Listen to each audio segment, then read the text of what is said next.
features zile ambazo ni visible kwa urahisi, kuanzia kwenye muonekano, tukisema kuhusu muonekano wa uso, muonekano wa pua, muonekano wa masikio, shingo zao jinsi zinavyokuwa fupi, mikono yao jinsi inavyokuwa, ile mistari ya mikono, japokuwa sio wote wanakuwa hivyo, lakini namna gani unaweza kumtofautisha. Hata miguu yao, namna unaweza kuona miguu yao na ukagundua mtoto husika ana changamoto ya Down syndrome. Ili kutilia mkazo wa elimu jumuishi kwa watoto wanaokabiliwa na changamoto ya kujifunza ambayo inatokana na tatizo la Down syndrome, wanafunzi wanaosoma masomo ya ualimu wamepatiwa mafunzo ya namna ya kutambua na kuwafundisha watoto hao. Mafunzo hayo yanayotolewa na kituo cha kusaidia watoto wenye matatizo ya akili Sibusiso jijini Arusha yanatajwa kuwa msingi wa kuleta uelewa kwa walimu na kupunguza unyanyapaa kwa kundi hilo. Kwa majina mimi naitwa Daniel Alex Kirumba, mimi ni mratibu ama tunasema mkuu wa program katika shirika la Sibusiso.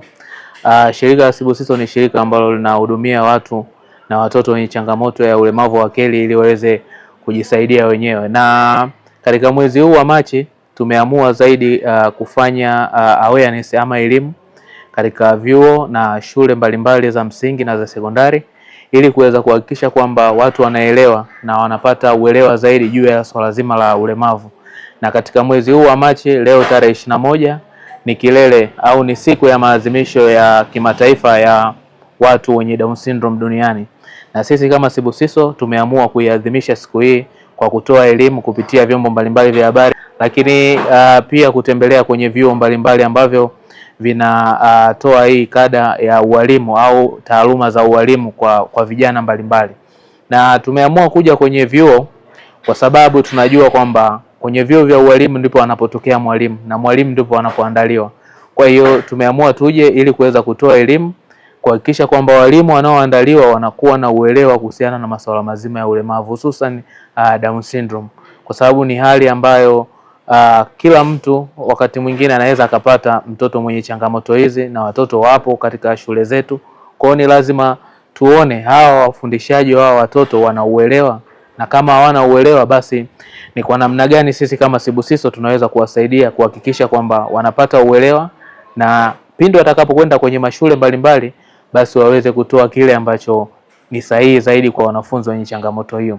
Kwa hiyo ndio maana tumeamua tuje kwenye chuo cha Sila leo na tumepata ushirikiano mzuri ili kuweza kuhakikisha kwamba wanafunzi wa ualimu wanalielewa hili tatizo, wakipata kazi baadaye ama wakienda kwenye mashule baadaye kwa ajili ya kufundisha, basi wanajua changamoto hii ya Down syndrome. Kwa hiyo tumefanya hivyo na tumeweza kuwafundisha vitu mbalimbali ambavyo vinahusiana na Down syndrome, na tumeweza kuwafundisha mbinu gani watumie ili kuwafundisha hao watoto endapo watakutana nao kwenye mashule yao, kwa sababu sasa hivi Tanzania tupo kwenye elimu jumuishi na tunaipigia sana kelele, na tunahakikisha kwamba elimu jumuishi ndio mfumo ambao unatumika ili kuepusha ule unyanyapaa, kuepusha stigma mbalimbali ambazo zinatokea kwenye shule. Kwa hiyo katika road hii tunasema hii road trip yetu ya kwenda kwenye inclusion, ni lazima tuhakikishe kwamba tunaandaa walimu ambao wanalifahamu hilo swala, ambao wataweka pembeni masuala ya unyanyapaa kwa wanafunzi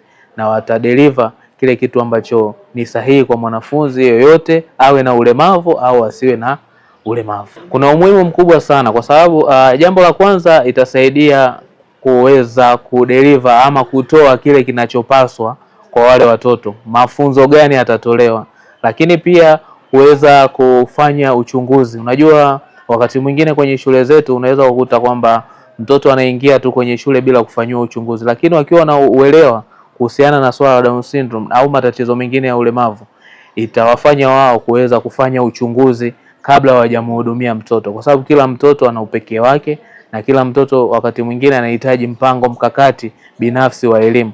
Kwa hiyo wakielewa hili swala watajua kwamba huyu mtoto nitumie modality gani au nitumie mbinu gani kuhakikisha kwamba namfundisha na anaweza kufundishika vizuri zaidi kulingana na modality ambayo nitakayoitumia, kama ni michezo, kama ni picha, kama ni nini, mbinu yoyote ambayo mwalimu ataiona kulingana na changamoto ambayo mtoto alionao. Lakini pia kuondoa ule unyanyasaji katika shule, kwa sababu wakati mwingine tumekuwa tukipata changamoto kwamba wazazi wanakuja wanalalamika kwamba watoto wao hawapokelewi shuleni kulingana na changamoto zao, lakini walimu wakishakuwa na uelewa wataona ni kwa namna gani hawa wazazi wanasumbuka na hawa watoto, na watatengeneza mazingira mazuri na miundombinu mizuri ili kuweza kuhakikisha kwamba wanasaidia watoto katika shule mbalimbali ambazo watakwenda, na watakuwa chachu kushauri uongozi wa shule ili uweze kuhakikisha kwamba wanatengeneza mazingira rafiki kwa ajili ya kundi hili la watoto wenye changamoto za Down syndrome na changamoto za ulemavu kwa ujumla. So far tatizo la Down syndrome kama tulivyoelezwa na daktari pale, ni tatizo ambalo linasababishwa wakati mwingine na vinasaba. Kwa kiasi fulani pia huenda ikawa umri wa wazazi nao ikawa ni changamoto. Kwa sisi kama Sibusiso, ili tatizo tumeliona kwamba ni kubwa kwa sababu ni tatizo la kidunia. Ni tatizo ambalo lipo Tanzania, lipo Kenya, lipo duniani kwa ujumla, na ndio maana leo tarehe 21 dunia inaadhimisha siku hii ya Down syndrome duniani. Kwa maana hiyo, ili tatizo lipo na ni tatizo kubwa. Kwa hiyo ni lazima jamii kwa ujumla ilielewe na ijue ni kwa namna gani inakabiliana nalo. Ndio maana sisi kama Sibusiso tumeamua kutoa elimu kupitia vyombo vya habari, lakini tumeamua kutoa elimu kwenye vyuo mbalimbali ambavyo vinaandaa walimu. Naitwa Kevin John, ni occupational therapist hapa Sibusiso. Leo tunaadhimisha siku ya Down syndrome, na kwa leo tumekuja kufundisha walimu watarajiwa kuhusu Down syndrome na namna inavyoweza kuifahamu na namna gani unaweza kumsaidia mtoto au mtu mwenye Down syndrome. Sasa kwa mwanzo tunataka tufahamu Down syndrome ni nini. Down syndrome ni changamoto ya kigenetic, panatokea hitilafu kwenye vinasaba, pale ndipo anapozaliwa mtoto mwenye Down syndrome. Na Down syndrome sasa inamwathiri vipi mtoto husika? Kwa leo tumekuja kwa walimu kuwaelewesha kwamba wanakuwa na changamoto ya kujifunza madarasani, wana changamoto ya kufikia hatua zao za ukuaji, kwamba tunategemea mtoto husika labda kwa umri fulani au anaweza kutembea au anaweza kuongea, lakini mtoto husika kwa umri huo unakuta bado hajafikia katika ile hatua zake za ukuaji. Kwa leo tumekuja kuwaelekeza walimu ili namna gani wajue watakavyowafundisha watoto hao, wasitumie njia za ukali, wajue namna gani watawafundisha kwa upendo na namna gani watawajumuisha ili waweze kujifunza kwa urahisi. Na pia lengo lingine ni kuwaelewesha namna gani unaweza kugundua mtoto huyu ana Down syndrome, na tukaonyesha features zile ambazo ni visible kwa urahisi, kuanzia kwenye muonekano, tukisema kuhusu muonekano wa uso, muonekano wa pua, muonekano wa masikio, shingo zao jinsi zinavyokuwa fupi, mikono yao jinsi inavyokuwa, ile mistari ya mikono, japokuwa sio wote wanakuwa hivyo, lakini namna gani unaweza kumtofautisha. Hata miguu yao, namna unaweza kuona miguu yao na ukagundua mtoto husika na changamoto ya Down syndrome. Kwa Kiswahili hatuwezi kusema kama kuna utambulisho zaidi, yani stahiki wa neno Down syndrome, kwa sababu neno Down syndrome lilikuja kama kumwenzi aliyegundua changamoto hiyo, ambao alikuwa anaitwa John Down. Kama aliyegundua changamoto ile ndio alikuwa anaitwa John Down. Kama sasa changamoto jina la changamoto limekuja kutokana na kumwenzi mgunduzi wa changamoto husika, japokuwa kuna maneno mengi ambayo wanaweza kuyasema, lakini sio specific kutambulisha changamoto husika. Inapelekea kwenye changamoto za ukuaji, kwa kupata hatua zake za ukuaji na pia kujifunza darasani. Na wengine wanakuwa na changamoto za kiafya. Kwa kuna wengine wanakuwa na changamoto za moyo, wengine njia ya upumuaji, kwa wanakuwa na changamoto nyingine ambazo vinaunganisha kuleta changamoto husika.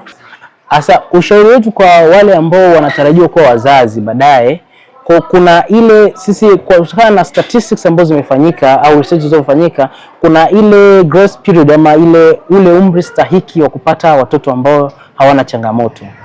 Kwa umri wa serikali kuanzia miaka 18 mpaka miaka 35 tunaamini pale changamoto za uzazi zinakuwa ni chache.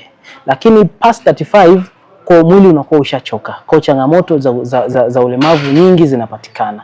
Japokuwa hatuwezi kusema kama wote wanaopata changamoto hiyo wanakuwa ni above 35. Kuna wengine at early ages, hata 21 mtu anapata mtoto mwenye Down syndrome.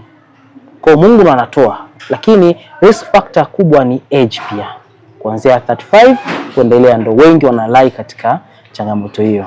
Ushauri wetu kwa wale ambao umezidi, tunarudi pale kwamba sio wote wanakuwa wanalai kwamba above 35 wanapata hizo changamoto, lakini kama ni ushafika 35 anaweza kaharakisha akapata saizi, kwa sababu Mungu anatoa watoto. Hata watoto wenye Down syndrome ni watoto, na ni watoto wanapenda upendo, ni watoto wenye furaha kweli, wanafurahisha.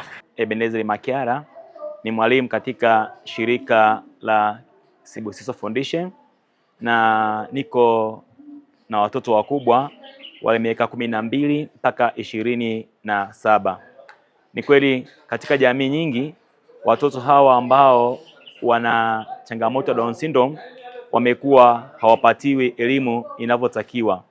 Watu wamekuwa wakiwatenga na kuona kwamba wao hawafai kupewa elimu, kitu ambacho sio jambo jema. Watoto hawa ambao wana tatizo la Down syndrome wanatakiwa kupata elimu ya kutosha kama watoto wengine. Kwa mfano, katika shirika letu la Sibusiso, hawa watoto ambao wana Down syndrome tunawafundisha vitu mbalimbali. Tunawafundisha elimu darasani na elimu za nje ya darasa. Darasani tunawafundisha kusoma na kuandika vitu virahisi, na shughuli za nje tunawafundisha michezo ya aina mbalimbali. Na ndio maana wakati mwingine tunasikia hata shirika letu limetoa watoto kwenda mataifa mbalimbali kwa ajili ya kushiriki katika michezo. Kuna watu ambao tumewafundisha michezo, wameenda China, wameenda Ujerumani, wameenda Ubelgiji katika hizi harakati tu za michezo. Pia pale tunafundisha watoto swala la mapishi. Watoto wajue namna gani ya kupika akiwa nyumbani, hata kimaliza pale kituoni wajue namna gani ya kwenda kujitegemea huko mitaani wanakokwenda. Wakati mwingine unaweza kukutana na fursa ya kupata kazi sehemu mbalimbali katika mahoteli au mantilie. Watu hao wanajiunganisha na hizo kazi, wanaifanya. Na pia pale tunafundisha habari za ufugaji. Tuna mradi wa kuku, tuna mradi wa ng'ombe. Kwa mtoto atajifunza namna gani ya kuhudumia kuku, namna gani ya kumhudumia ng'ombe, kumlisha ng'ombe, kumkamua ng'ombe, namna gani ya kumtoa katika matunzo yote ambayo wale wanyama wanastahili. Pia tunawafundisha habari za bustani. Mtoto ajue kwamba kuna kilimo. Naweza nikalima mboga nikauza nikapata fedha. Naweza nikalima mboga ikakaa matumizi ya nyumbani pia. Tunafundisha pia art and craft, mambo ya sanaa, kutengeneza vikapu, kutengeneza vitu kwa kutumia shanga, kuchora picha mbalimbali na vitu vingi mfano wa hivyo. Kwa shirika letu la Sibusiso linafanya vizuri sana katika kuwahudumia hawa watoto ambao walikuwa wamekataliwa, kuonekana hawafai, lakini sasa tumewahudumia, na wengine tunawatoa hivi 17 ambao wako kwenye ajira, ambao ni zao la kituo cha Sibusiso. Nao baadhi ya walimu na wanafunzi wanaosoma ualimu kutoka katika vyuo mbalimbali wanaeleza umuhimu wa mafunzo hayo na namna watakavyoenda kuyatumia. Mimi kama mwalimu tarajali nimejifunza jinsi ya kuwasaidia watoto wenye changamoto. Mwanzo sikuwa najua. Tukiwa tunawafundisha, natakiwa upate muda wa ziada wa kuwa nao, wa kuwafundisha na wakaelewa. Tusiwatenge, tuwapende kama watoto wengine. Kiukweli nimejifunza vitu vingi, hususan mimi hapa pia na wanafunzi wenzangu, na imani tumejifunza vitu vingi sana. Na kiukweli na washauri ndugu jamaa na marafiki kwamba tunatakiwa tutoe support kubwa juu ya watoto wote wanaopatwa na shida hii, kuweza kuwasapoti na kuwa nao karibu, tusiwatenge, maana na wenyewe wanahitaji ukaribu wetu pia. Kwa majina naitwa Mr. Madison Rogasila Jonathan, ni mkufunzi wa chuo cha Sila, lakini pia ni mtaaluma kiongozi kutoka katika chuo cha Sila. Leo siku ya Ijumaa tarehe 21, tunayo furaha kubwa sana kwa kuwapokea ndugu zetu kutoka Sibusiso Foundation ambao wamekuja kutupatia semina kuhusiana na masuala ya Down syndrome. Mimi sio mtaalamu sana kuhusiana na masuala ya Down syndrome, ndio maana wao wako mahali hapa kama jopo kwa ajili ya kuweza kutupatia semina na kuwapatia wanafunzi wetu uelewa juu ya changamoto hii. Na binafsi kama mtaaluma kiongozi ninashukuru kwa sababu ni opportunity kwetu sisi, kwa sababu tumeweza kuelewa vile ambavyo tulikuwa hatujavielewa, lakini pia wanafunzi wetu wameweza kuyapata yale ambayo wanastahili kuyapata, kwa sababu wao ni wanafunzi wa ualimu, kwamba ni walimu tarajali. Kwa hiyo ni lazima waweze kuyafahamu haya mambo ili wanapokwenda kuwahudumia wanafunzi huko mashuleni, basi wawe tayari na uelewa kuhusiana na magonjwa mbalimbali ambayo yamekuwa yakiwakabili watoto. Wito wangu kwa watu wengine wanaotoa hizi elimu, tunawaomba waweze kuwa wakitembelea hizi mijumuiko za watu, kukiwa mashuleni, vyuo na sehemu mbalimbali katika jamii, waweze kutoa elimu za haya magonjwa, kwa sababu tunaona the way siku zinavyozidi kuendelea ndivyo tunazidi kupata mlipuko wa magonjwa yanakuwa ni mengi sana. Sababu za magonjwa hayo ziko tofauti tofauti. Kwa hiyo kupitia hizi elimu ambazo wanakuwa wakizitoa, mfano hawa watu wa Sibusiso, basi tunaweza tukapata uelewa kwa ajili ya kujikinga na magonjwa haya. Kama tunavyoelewa sasa hivi tayari kuna mlipuko wa magonjwa yanaitwa Mpox. Kwa hiyo pengine hatufahamu ni nini kinachosababisha, lakini kupitia hawa wataalamu tuna uwezo wa kufahamu nini kinasababisha na tukaweza kujikinga na magonjwa haya. Vivyo hivyo ni wasia watu wa Sibusiso wasikomee hapa tu kwetu, waweze pia kutembelea na sehemu zingine. Kuna vyuo vingi sana hapa nchini Tanzania, lakini kuna mikusanyiko mingi, kuna vikundi vingi, vikundi vya kina mama, kina baba, hata makanisani pia waweze kwenda kwa ajili ya kutoa elimu. Kupitia elimu hiyo, basi Tanzania na ulimwengu mzima utakuwa umeweza kusaidika, tuweze kuondokana na milipuko ya magonjwa mbalimbali. Down syndrome ni hali ya kijenetiki ambayo kwa kawaida huathiri kujifunza kwa mtoto na sifa za kimwili za mtu, na huadhimishwa kila ifikapo Machi 21 kila mwaka, na kauli mbiu ya mwaka huu ni mifumo ya huduma za kutuwezesha iboreshwe.